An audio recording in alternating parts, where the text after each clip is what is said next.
Assalamualaikum warahmatullahi wabarakatuh. Pada pertemuan kali ini di sini saya akan menyampaikan materi yang berkaitan tentang bioindikator kualitas air bagian pertama. Adapun tujuan dari perkuliahan kali ini, mahasiswa diharapkan dapat mengetahui, memahami, dan mampu menjelaskan mengenai bioindikator kualitas air yang akan disampaikan oleh saya sendiri, Oto Prasadi SPI MSI.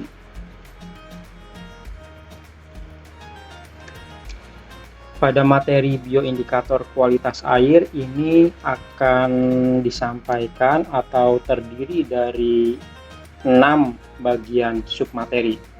Nah, untuk nomor 1, 2, dan 3 ini akan disampaikan pada bagian pertama.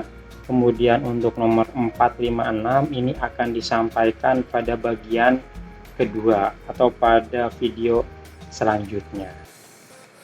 Nah, untuk bagian pertama ini berkaitan dengan pengantar ya, pengantar dari bioindikator kualitas air. Nah, biomonitoring air ini dilakukan dengan melihat keberadaan kelompok organisme indikator ya.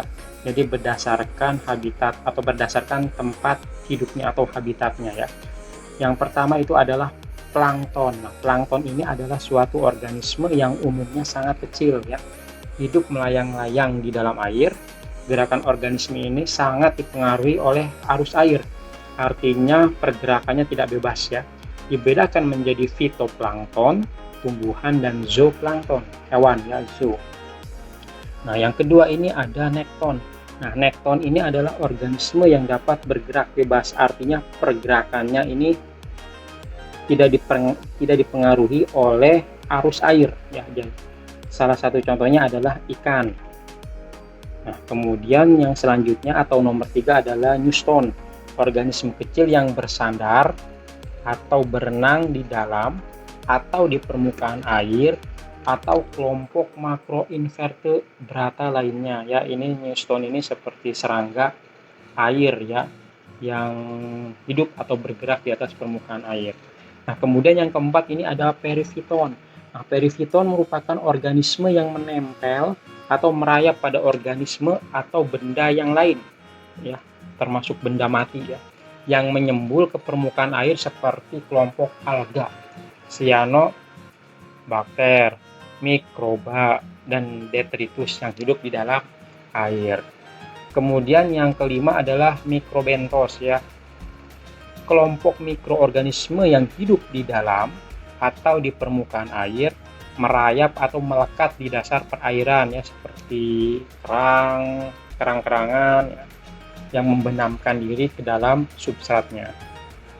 Yang terakhir adalah makrofita. Ini merupakan kelompok tumbuhan air ya. Nah, jadi keenam kelompok ini digunakan untuk menduga kualitas air karena mampu menggambarkan ya pengaruh perubahan baik secara fisik maupun kimia di suatu perairan, di suatu tempat ya. Tentunya dalam kurun waktu tertentu. Nah, untuk mendapatkan informasi mengenai kondisi kualitas air yang lebih akurat, nah sebaiknya dilakukan penggabungan antara pengamatan atau memonitoring secara fisik, kimia, dan biologi. Artinya adanya kombinasi. Kemudian untuk slide selanjutnya, menurut Juliantara ya, tahun 2011, beliau mengelompokkan spesies indikator dalam 5 kelompok. Yang pertama ada sentinel, yaitu makhluk hidup sensitif sangat tinggi terhadap polutan ya. Jadi sangat sensitif terhadap polutan ya. Diintroduksi sebagai peringatan dini polusi ya. Jadi ini merupakan salah satu organisme sebagai warning ya, kalau ada perubahan baik secara fisik maupun kimia ya. Alarmnya sebagai bioindikator. Kemudian yang kedua adalah detektor, yaitu makhluk hidup atau penghuni asli habitat ya, mengindikasikan perubahan terukur. Jadi tingkah lakunya, behaviornya ini yang tadinya biasa saja mungkin menjadi pasif atau menjadi agresif ya, kemudian mortalitasnya ya, morfologinya berubah, yang tadinya bentuknya mungkin bulat tanpa ada gerigi, aklimatisasi, adaptasi, akhirnya berubah ya, dan menjadi spesies baru ya, tentunya di lingkungan yang berubah. Kemudian yang ketiga adalah eksploitor. Nah, ini merupakan makhluk hidup yang keberadaannya menunjukkan gangguan lingkungan, bahkan jumlahnya berlimpah. Nah, ini akibat tidak adanya kompetisi dengan makhluk hidup lain. Artinya spesies tertentu ini akan melimpah jenisnya karena tadi tidak adanya kompetisi dengan makhluk hidup lainnya ya, atau tidak adanya gangguan predator dari jenis lainnya. Kemudian yang keempat adalah akumulator. Nah, makhluk hidup yang mengambil dan mengakumulasi bahan kimia dalam jumlah yang dapat diukur. Artinya dia bisa mengakumulasi ya, tetapi sesuai dengan toleransi tubuhnya. Kemudian yang terakhir adalah organisme bioesai, yaitu makhluk hidup terpilih yang digunakan untuk mendeteksi adanya polutan di laboratorium, baik besaran konsentrasinya maupun tingkat toksisitasnya. Jadi ini lebih baik dari akumulator. Kalau tadi itu berdasarkan mengakumulasi bahan kimianya itu jumlahnya yang dapat diukur ya. Kalau ini itu mendeteksi adanya polutan di laboratorium itu dalam jumlah besar. Nah, ini merupakan gambar ya, klasifikasi kelas air dan bioindikatornya ya. Ini ada kelas pertama, kelas kedua, kelas ketiga, dan kelas keempat ya. Ini juga ada keterangan gambarnya ya. Jadi memvisualisasikan hubungan kelas air dan bioindikator yang menjadi standar untuk mengevaluasi kualitas perairan, air tawar khususnya ya, dengan beberapa keterangan gambar seperti ini ya. Yang pertama bisa kita lihat ya, bahwasannya air kelas 1 adalah air yang bersifat bersih, tidak berbau, dapat digunakan sebagai air minum pasca permurnian sederhana. Nah, bioindikator untuk air kelas 1 ini ya, yang pertama itu adalah ikan lenox, kemudian juga ada udang ya, kemudian juga ada stonefish, ada planaria, dan juga ada freshwater crayfish ya. Jadi ini merupakan salah satu air kelas 1, air yang bersifat bersih. Nah, kemudian air kelas 2 ini dapat sebagai air minum pasca proses tertentu ya. Kalau ini tadi sederhana yang kelas 1, kalau yang kelas 2 ini proses tertentu, kemudian digunakan untuk mandi dan berenang. Nah, adapun bioindikator dari air kelas 2 ini ada keong ya, keong hitam. Kemudian juga ada display larva, kemudian juga ada kalajengking ya. Kemudian juga kalajengking air, kemudian juga ada larva capung, kemudian juga ada anggang-anggang ya. Kemudian juga ada kutu busuk air ya. Nah, kemudian air kelas 3 ya. Ini adalah air kelas 3. Nah, air kelas 3 ini air berlumpur berwarna coklat kekuning-kuningan. Nah, adapun bioindikator dari air kelas 3 ini ada freshwater snail, ada lintah ya, kemudian juga ada keong, ada shellfish, kerang-kerangan, bivalva, ada anggang-anggang. Anggang-anggang ini adalah organisme atau serangga yang hidup di atas permukaan air. Kemudian juga ada kutu busuk air ya. Jadi kelas 2 dengan kelas 3 ini ada anggang-anggang dengan juga ada kutu ya, sama. Nah, kemudian untuk yang kelas 4 ya, air kelas 4 adalah air yang tercemar serius dan jika berenang dapat menyebabkan gangguan atau penyakit kulit ya. Adapun bioindikator dari air kelas 4 ini ada tubifex ya, ada tubifex, ada larva kupu-kupu, ada mitch ya, kemudian juga yang terakhir ada lintah. Nah, ada air kelas 5 ya, ada air kelas 5. Ada air kelas 5 ini sangat tercemar sehingga tidak ada organisme yang hidup. Jadi untuk yang kelas 5 ini, untuk air kelas 5 ini adalah air yang sangat tercemar sehingga tidak ada organisme yang dapat hidup ya. Jadi benar-benar toksik perairan kelas 5 ini ya. Ini berdasarkan sumbernya dari Newman ya, 2016. Kemudian selanjutnya adalah plankton. Nah, plankton ini dapat digunakan sebagai indikator pencemaran air karena plankton ini sangat sensitif terhadap perubahan alam ya. Selain pergerakannya ini sangat terbatas, juga sangat sensitif terhadap perubahan alam ya. Nah, untuk plankton sendiri dia ada dua, ada fitoplankton dan ada zooplankton. Nah, ini yang akan saya sampaikan di slide ini adalah fitoplankton. Nah, fitoplankton ini juga dikenal sebagai mikroalga, mirip dengan tanaman terestrial darat karena mengandung klorofil dan membutuhkan cahaya matahari untuk hidup dan berkembang biak ya, untuk fotosintesis. Nah, fitoplankton juga merupakan sumber penting perpindahan polutan dari air ke tingkat tropik atas dan bahkan ke manusia. Jadi artinya ya adanya proses rantai makanan ya di sini. Alga tidak dapat membusukkan pestisida dan dengan demikian merupakan rantai transfer ke herbivora ketika diberi makan ya, masih masuk dalam rantai makanan.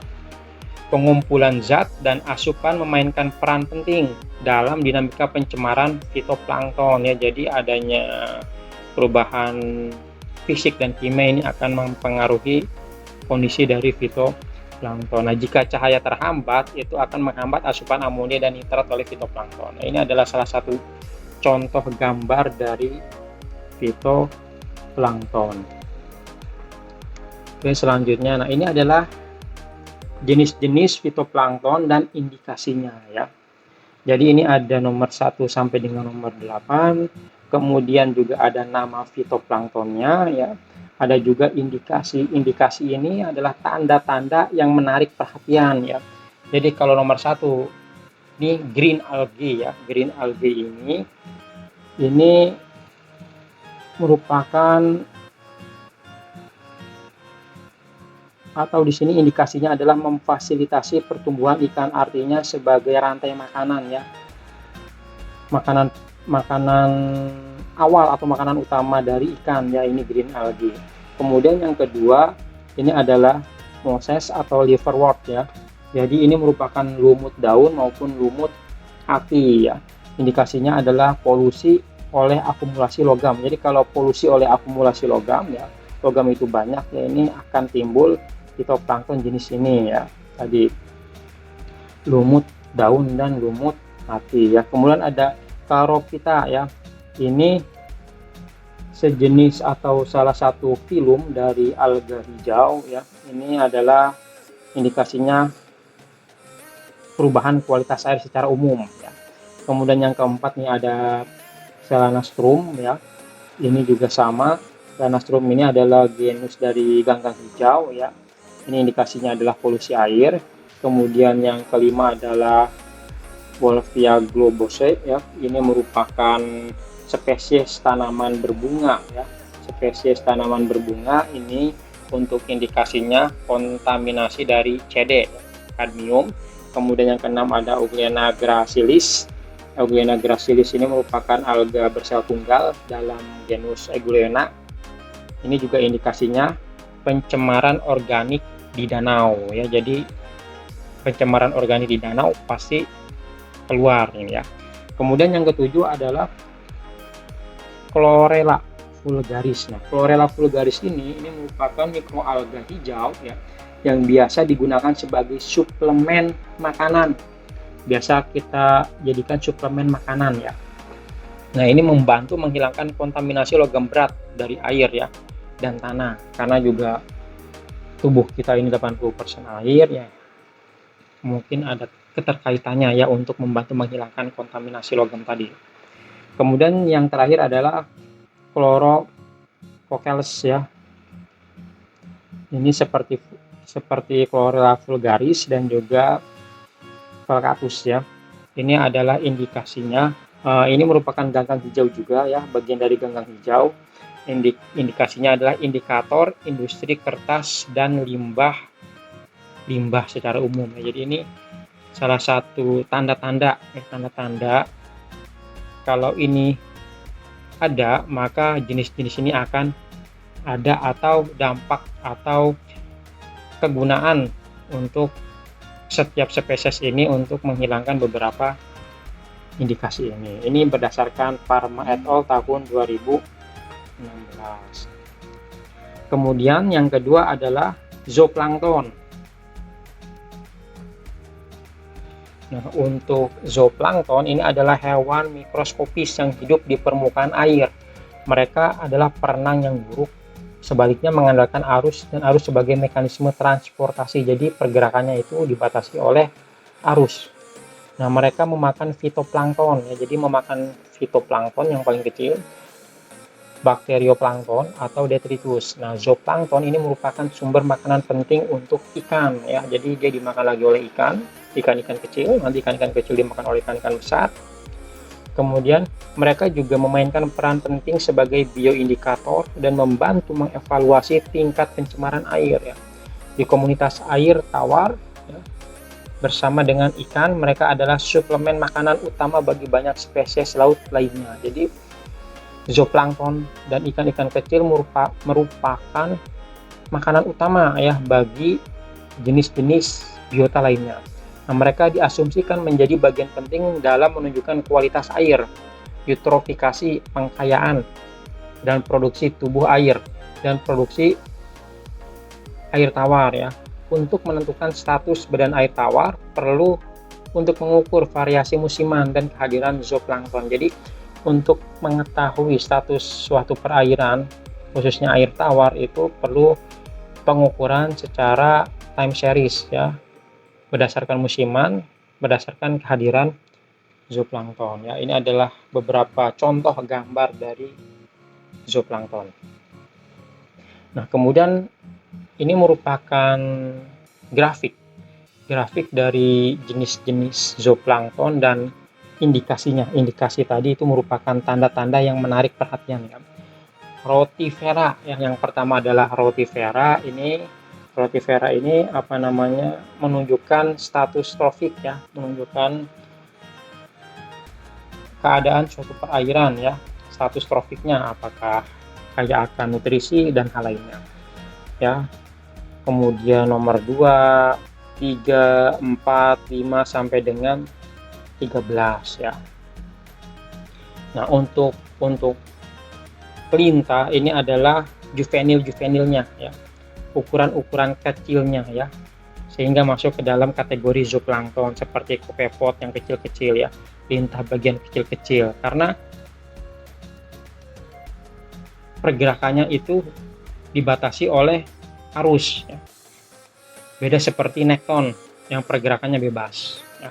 Jadi varietas yang berbeda dari spesies, keanekaragaman biomasa, dan kekayaan kelompok zooplankton ya, yang terdapat pada tabel ini dapat dimanfaatkan untuk menentukan kekuatan sistem biologis.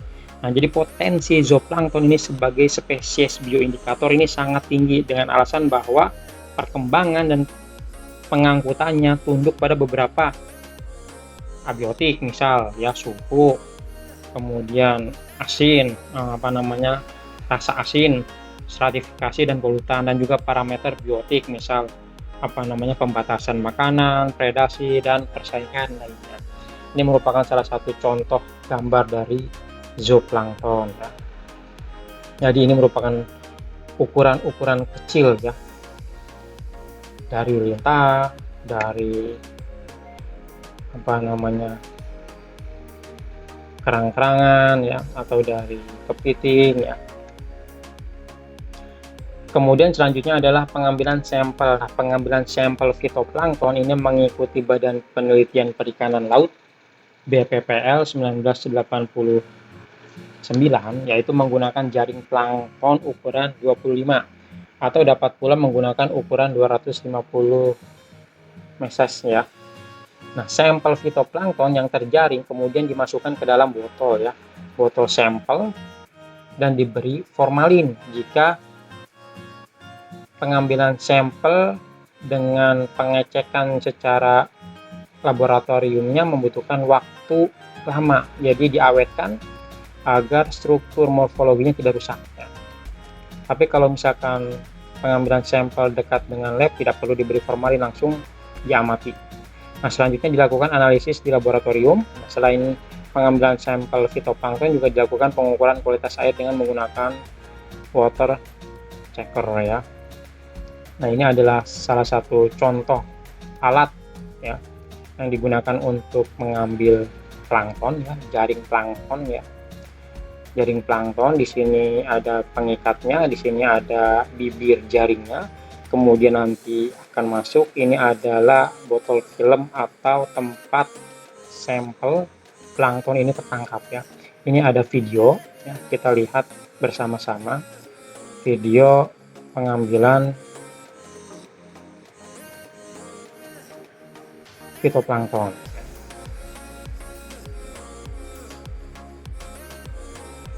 Kita percepat saja videonya. Ini salah satu contoh mahasiswa dan mahasiswi di perguruan tinggi lain yang melakukan pengambilan sampel fitoplankton ya.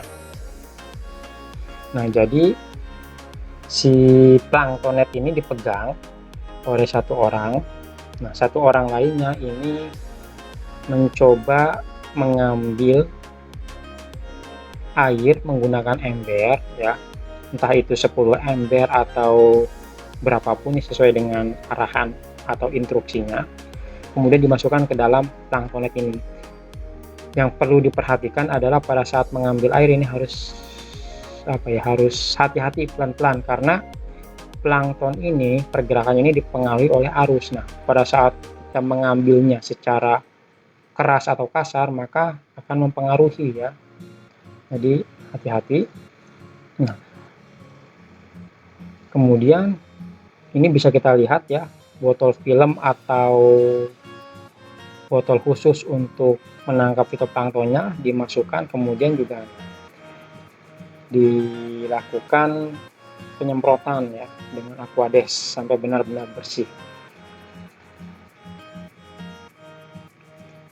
Nanti kalau misalkan mau diamati langsung cukup ditutup, tapi kalau misalkan mau dibawa dengan waktu tertentu nanti bisa dibeli formalin 4% ya. Nah, di sini sebelum melakukan pengamatan, pertama-tama sampel plankton itu diteteskan di atas objek gelas ya. Ditetesi di atas objek gelas, kemudian ditutup oleh cover gelas biasanya ya. Kemudian baru diamati di bawah mikroskop.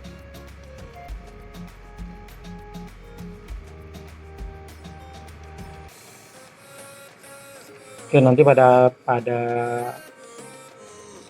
slide selanjutnya nanti akan dijelaskan rumus perhitungan kelimpahan dan lainnya ya untuk menghitung plankton.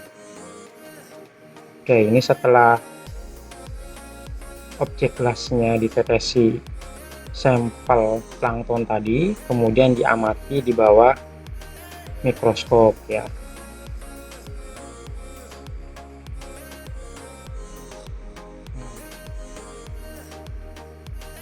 Oke, selanjutnya penentuan status lingkungan. Penentuan status lingkungan perairan ini dilakukan dengan terlebih dahulu menganalisis fitoplankton yang dilakukan melalui beberapa teknik ya.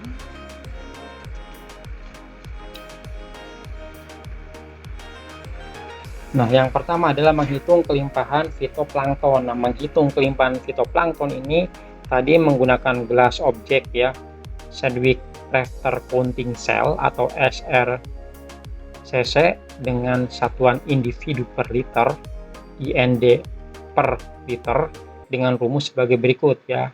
N besar sama dengan N kecil kali 1 per A kali B per C ya. Jadi N ini merupakan kelimpahan dari fitoplankton ya, nanti satuannya adalah individu per liter ya. Berapa liter tadi yang digunakan ya. Nah, ini yang N kecilnya adalah jumlah fitoplankton yang tercacah. Yang tercacah itu artinya yang teridentifikasi pada satu gelas objek tadi ya, di bawah mikroskop. Nah, kemudian A adalah volume air. Contoh yang disaring tadi berapa ember ya. Embernya itu, satu ember itu berapa liter ya, jadi misalkan 10 liter ya, tulislah 10 liter. Nah, kemudian B adalah volume air contoh yang tersaring, jadi volume air contoh yang tersaring ya berapa, yang tersaringnya berapa. Kemudian yang C adalah volume air pada saat RSC mili, jadi ini adalah air pada saat ditetesi, tadi berapa mili ya, pada saat akan ditetesi atau diteteskan ke objek gelas. Kemudian nanti dihitung. Itu adalah kelimpahan. Nah, sekarang keragaman. Untuk indeks keragaman ini dihitung menggunakan rumus atau persamaan Shannon-Wiener ya. Jadi untuk H aksen ya, indeks diversitas Shannon-Wiener ya. Ini untuk PI ya, PI ini adalah NI per N ya. NI-nya adalah jumlah individu jenis ke-1 ya, jenis ke-1-nya apa? Nah, N-nya adalah jumlah total individunya dari jenis ke-1 tadi. Nah, S-nya adalah jumlah genusnya ya. Ada berapa jumlah genus? Jadi ada genus, ada spesies. Nah, jumlah genusnya ini ada berapa? Adapun kriteria dalam persamaan Shannon-Wiener ini yaitu kalau H aksen lebih besar dari 1, H aksen lebih kecil dari 1, ini komunitas biota tidak stabil atau kualitas air tercemar berat ya. Kalau antara 1 sampai dengan 3, komunitas biota sedang atau kualitas air tercemar sedang. Tapi kalau lebih dari 3, kalau tadi ini kurang dari 1, kalau ini lebih dari 3, berarti stabilitas komunitas biota dalam kondisi prima stabil atau kualitas air bersih ya. Jadi keragamannya itu stabil kalau lebih dari 3. Kelimpahan sudah, keragaman sudah, sekarang kemerataan. Nah, untuk indeks ini menunjukkan pola sebaran biota, yaitu merata atau tidak. Nah, jika nilai indeks relatif tinggi, maka keberadaan setiap jenis biota di perairan dalam kondisi merata ya. Jadi, kalau misalkan tidak merata berarti tadi yang indeks kelimpahan tinggi, kemerataan dengan keragaman hampir mirip. Nah, untuk rumusnya E sama dengan H per H aksen max ya. Jadi ini E adalah indeks pemerataan ya. H aksennya, H aksen max ini adalah ln S-nya. S adalah jumlah genusnya ya. Ada berapa jumlah genusnya yang ditemui? Apakah genusnya cuma 1 tapi spesiesnya banyak? Ya, bisa jadi. Kemudian ini adalah indeks keragaman ya. Kalau indeks keragaman tadi adalah H aksen ya rumusnya ya. Indeks keragaman ya. Ini H aksen juga. Indeks keanekaragaman ya berapa. Jadi setelah diketahui nilai B baru bisa lanjut ke nilai C ya. Jadi ada tahapannya step by step. Adapun kriteria dalam indeks kemerataan yaitu E sama dengan 0 sampai dengan 0,5, maka pemerataan antara spesiesnya rendah. Artinya kekayaan individu yang dimiliki masing-masing spesies sangat jauh berbeda ya. Artinya kalau kemerataannya rendah berarti kelimpahannya tinggi ya. Kalau E sama dengan 0,6 sampai dengan 1 ya, maka pemerataan antar spesies relatif seragam atau jumlah individu masing-masing spesies relatif sama atau ini kelimpahannya kecil ya. Nah, yang terakhir adalah perhitungan koefisien saprobik. Nah, untuk sistem saprobik sendiri ini untuk melihat kelompok organisme yang dominan saja dan banyak digunakan untuk menentukan tingkat pencemaran dengan persamaan Dresser dan Van der Mark ya, sebagai berikut ya contohnya. Rumusnya X sama dengan ya C plus 3D min B min 3A ya, per A tambah B tambah C tambah D. Nah, X adalah koefisien saprobiknya, ini min 3 sampai dengan 3, ranknya adalah min 3 sampai dengan 3. Nah, kemudian A adalah kelompok organisme dari Cyanophyta ya. Ini adalah salah satu gambar atau contoh dari Cyanophyta. Nah, kemudian yang kedua adalah yang B adalah kelompok organisme dari Dinophyta ya. Kelompok C adalah kelompok organisme dari Chlorophyta, dan D adalah kelompok organisme dari Chrysophyta ya, dengan mas ya. Jadi nanti bisa langsung dimasukkan. Nah, untuk untuk hubungan antar koefisien saprobik dengan tingkat pencemaran perairan, jadi kalau misalkan tadi sudah dimasukkan ya, rumusnya, kemudian angkanya juga sudah diketahui ya, jadi bisa kita lihat bahwa ya untuk bahan organik ya, ini sangat berat, cukup berat ya tingkat pencemarannya. Ini ada bahan pencemarnya, kemudian ada tingkat pencemaran ya. Jadi bahan pencemar di sini ada bahan organik dan juga anorganik. Kemudian ada tingkat pencemaran, ada sangat berat, cukup berat, sedang, ringan, dan sangat ringan ya. Fasenya ada polisaprobik, ada mesosaprobik, ada juga oligosaprobik ya.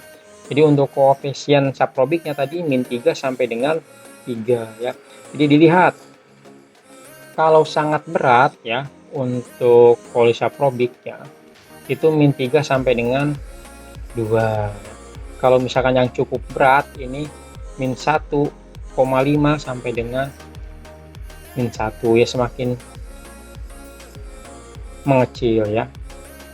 Begitu juga dengan bahan organik dan anorganik. Kalau sangat ringan ya, dia 1 sampai dengan 1,5, makin besar. Kalau yang tadi minus itu makin kecil, kalau ini makin besar ya. Ini berdasarkan sumbernya adalah Marganov tahun 2008. Nah, kemudian yang ketiga adalah periviton. Nah, periviton di sini ini merupakan jenis ya atau lapisan berlendir yang melekat pada batuan dan substrat stabil lainnya yang terdiri dari aliran dasar ya. Ini berdasarkan Gray 2013. Jadi periviton ini adalah jenis agregat mikroba. Biasanya ini terdiri dari alga, bakteri, dan mikro atau mesoorganisme ya, serta materi organik yang masuk dan menyebar dalam air dan sedimen, khususnya pada permukaan sedimen, batuan, tanaman, dan partikel tersuspensi dalam ekosistem akuatik ya. Jadi periviton ini ditemukan di dasar sungai dan perairan ya. Nah, periviton ini sangat penting ya untuk fungsi ekosistem, tetapi dalam keadaan tertentu ini dapat berproliferasi ya, menyebabkan masalah pengelolaan sumber daya air seperti menurunkan nilai estetika ya secara visual, rekreasi, dan keanekaragaman hayati ya. Jadi proliferasi ini juga bisa mencemari air, menjadi racun bagi hewan lainnya, dan menghambat Imtex ya. Ini berdasarkan BIX tahun 2000. Selain itu juga degradasi ekologis perairan dapat menyebabkan perubahan besar dalam komunitas periviton ya. Sehingga komposisi spesies periviton ini secara rutin digunakan sebagai indikator polusi di sungai ya. Periviton dapat mengakumulasi logam dari air, ambien, dan dari sedimen. Ini berdasarkan Tang et al. Tahun 2014. Nah, ini adalah ringkasan teknik pengumpulan sampel untuk periviton dari berbagai tipe aliran dan substrat yang dapat diaplikasikan oleh para peneliti ya. Jadi untuk tipe substrat ya, substrat yang dapat dilepas atau diambil, keras atau padat ya, misalkan kerikil, batu besar, dan kayu yang melapuk ya. Ambil atau angkat substrat yang representatif dari air yang kira-kira bisa diangkat, sikat atau gosok daerah yang terdapat alga dan dibilas ke dalam botol sampel. Nanti hasil dari bilasnya itu kita amati di bawah mikroskop atau menggunakan kaca pembesar ya, tergantung. Nah, kemudian substrat yang dapat dilepas atau lunak ya, misalkan lumut, makroalga, tanaman, vaskolar ya, massa akar ya. Tempatkan sebagian dari tanaman dalam wadah sampel dengan air ya, kocok-kocok dengan kuat dan gosok dengan lembut untuk melepaskan alga ya. Ambil dan buang substrat ya dari wadah penampung sampel. Nah, kemudian substrat besar yang tidak dapat dilepas ya, batuan besar, batang kayu pohon yang besar ya, atau pohon atau akar yang besar. Tempatkan PVC dengan neopren kolar ya di sebelah satu ujungnya pada substrat sehingga ujungnya tertutup substrat. Tekan ya. Tangkap alga di dalam pipa dengan sikat gigi ya, atau misalkan pakai sekrup diangkat ya. Nah, kemudian kumpulkan alga dari pipa dengan pipet tadi ya. Nah, kemudian yang selanjutnya adalah sedimen, pasir, lumpur, bahan organik halus, dan tanah liat ya. Untuk teknik koleksinya ini balikan cawan ya, telungkupkan di atas sedimen, kemudian tangkap sedimen dalam cawan petri dan masukkan spatula di bawah wadah. Ambil sedimen dari aliran dan bilas di dalam wadah sampling. Sampel alga dari habitat pengendapan juga dapat dikumpulkan dengan sendok atau pipet. Ini sumbernya adalah EPA, Environmental Protection Agency. Ini adalah Badan Perlindungan Lingkungan dari Amerika Serikat. Nah, mungkin materi ke-6 yang dapat saya sampaikan, kurang dan lebihnya saya mohon maaf ya. Silakan dipelajari lagi ya materi yang sudah saya sampaikan, dan nanti silakan ditunggu video-video selanjutnya yang berkaitan dengan lingkungan. Terima kasih, mohon maaf jika ada kurang dan salah. Wabillahi taufiq wal hidayah. Wassalamualaikum warahmatullahi wabarakatuh.